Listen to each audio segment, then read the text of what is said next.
मसाजोगचे सरपंच संतोष देशमुख हत्येप्रकरणी मकोका अंतर्गत सध्या जेलमध्ये असलेल्या वाल्मिक कराडवर कारवाईचा फास आणखी आवळला जाण्याची शक्यता आहे। वाल्मिक कराडच्या मालकीची सर्व जंगम मालमत्ता जप्त करण्याची मागणी करणारा अर्ज एसआयटीने न्यायालयाकडे केलाय। वाल्मिक कराडवर हजारो कोटींची संपत्ती जमवल्याचा आरोप होतोय।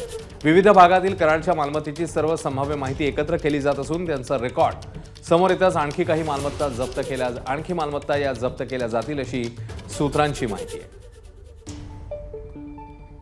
तर वाल्मिक कराडच्या प्रॉपर्टीवरील कारवाईबाबत विविध राजकीय प्रतिक्रिया उमटल्या। बघूया। चोर असो, डाकू असो, कोणीही असो, माल जो लुटला जातो तो नेहमी पुन्हा जप्त करण्यात येतो। आता वाल्मिक कराड यांनी काही कष्टाने कमवलेला हे सगळी मालमत्ता नव्हती, ही जी आहे त्यांच्याकडे ही खंडणी करून लोकांकडनं जबरदस्तीने आणि लुटून घेतलेलीच मालमत्ता आहे।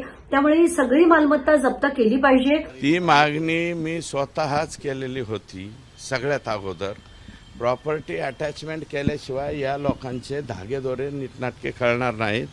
कारण फक्त एकट्या आकाच्या नावावर प्रॉपर्टी नाही आहे, आका बाका चोका तुका सखा हे जे आहे अनेक लोक या सगळ्यांच्या नावावरती ह्या प्रॉपर्टीज आहेत। आणि आत्ता ज्यावेळेस आका आत गेला तर त्या ट्रान्सफर सुद्धा इतर नावावर करण्याचं चाललेलं आहे। कराडची प्रॉपर्टी जप्त केली म्हणजेच दुसरीकडे त्याच्या मोठ्या आकाची प्रॉपर्टी जप्त केल्यासारखं होईल, जो मंत्रिपदावर आहे।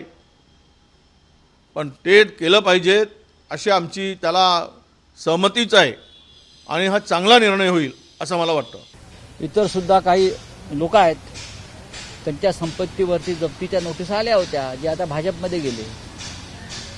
आता वाल्मिकी कराडचे तात्पुरतं काय झालं असेल, उद्या हा त्यांचाच पक्षाचा माणूस आहे हो।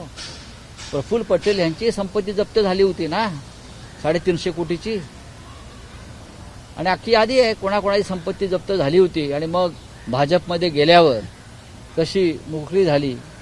उद्याची लोकसभा आणि विधानसभा आली परत की वाल्मिकी कराडा परत संत होणार, भाजप त्याला संतपदाचा दर्जा देणार, महामंडलेश्वर करेल।